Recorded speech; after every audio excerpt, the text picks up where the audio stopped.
Amici nati sotto il segno del Toro, oggi andiamo a vedere che cosa succederà per il mese di giugno 2022.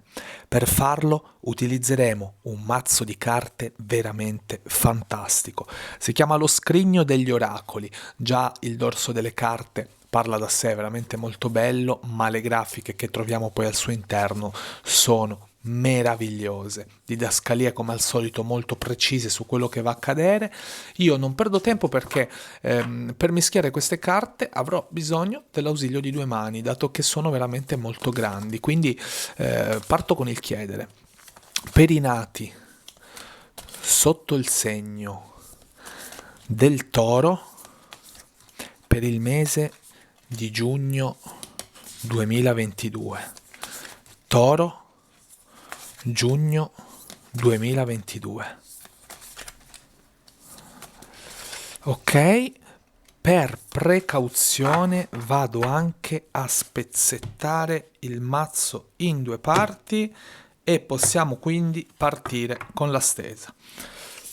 Allora, vado a stendere prima le tre carte, poi facciamo che girarle e vederle direttamente insieme una alla volta.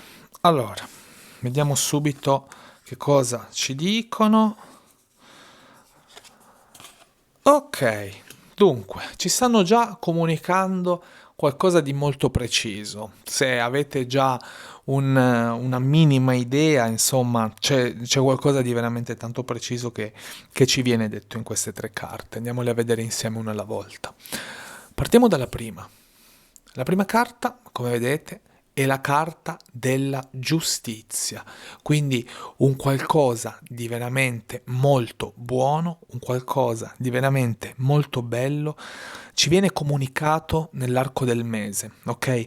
Perché? Perché questa carta è una sorta di giustizia nei nostri confronti, cioè una sorta di giustizia è stata fatta, abbiamo ricevuto quello che meritavamo, c'è stata giustizia, abbiamo ricevuto un qualcosa che una notizia, una qualsiasi cosa che secondo la nostra opinione era giusto che noi avessimo perché abbiamo fatto magari tanto per ottenerla, abbiamo lottato, abbiamo fatto tutto ciò che era diciamo il nostro potere per riuscire a realizzare una determinata cosa o per risolvere una determinata situazione.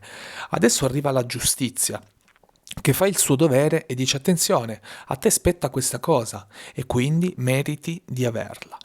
Ovviamente ottima carta, piace veramente tanto quando si parla di giustizia perché si va verso una direzione nella quale qualcuno meritava un qualcosa, quindi ovviamente ottima carta.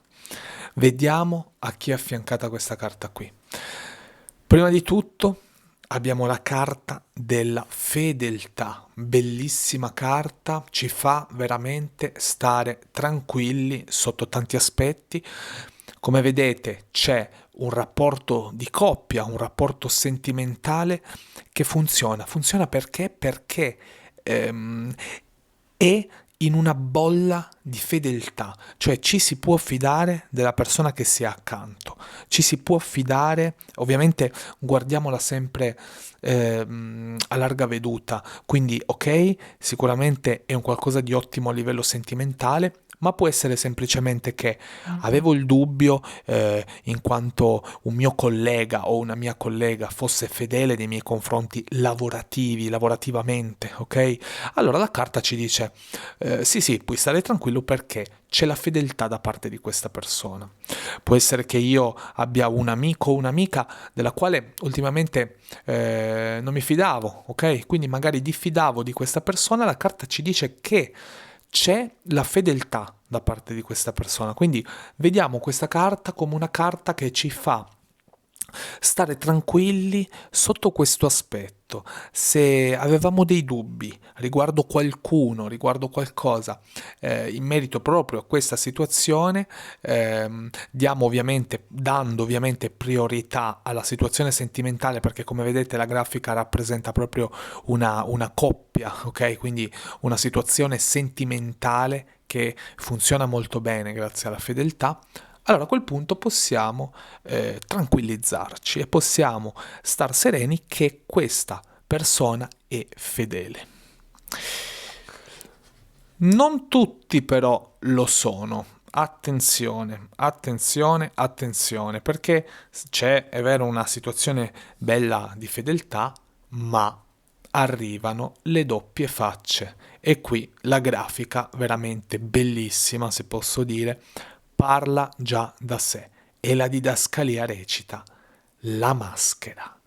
Allora, come vedete, c'è una persona che indossa, avete capito bene, una bella maschera davanti a voi e quindi fa un po' questa doppia faccia, questo è un po' una persona doppio giochista. Quindi dice magari si comporta davanti a voi in una determinata maniera, vi fa la bella faccia, vi fa il bel sorriso, ma poi è una bella streghetta. Quindi facciamo attenzione a questa persona, poniamoci semplicemente questa domanda: chi può essere questa persona rappresentata nella mia vita? Ho già delle idee, mi sono già fatto delle idee di chi può comportarsi in questa maniera con me. C'è già una collega di lavoro, un collega di lavoro che si comporta in questa maniera, c'è qualcuno nell'ambito familiare, c'è una vicina di casa, un vicino di casa, una qualsiasi persona che può rappresentare questa carta. Quindi facciamoci questa idea e come vi dicevo facciamo molta attenzione perché veramente in questo caso la grafica della carta parla da sé e vi dice che nella vostra vita c'è una persona che rappresenta proprio questa carta. Tra l'altro guardate anche il fatto che abbia un serpente attorcigliato intorno al braccio, è un po' anche una serpe, ok? Se vogliamo dirla tutta. Una persona ovviamente dalla quale diffidare, allontaniamola il più possibile, cerchiamo di creare meno contatti possibili con questa persona perché è un problema, ok? Può essere un problema nell'arco del mese, quindi se allontaniamo questa persona, ovviamente, come abbiamo visto, abbiamo una bellissima situazione per l'arco del mese, perché abbiamo la carta della giustizia, quindi giustizia viene fatta nei vostri confronti, abbiamo la carta della fedeltà, che quindi ci dice che abbiamo una persona o delle persone fedeli nella nostra vita, specialmente a livello sentimentale, ma attenzione quindi a questa personcina qua che è assolutamente da allontanare. Io vi saluto, vi do appuntamento la prossima settimana e ricordo ancora a chi non è iscritto al canale di iscriversi perché qui si terranno oroscopi sia settimanali che mensili. Ciao a tutti!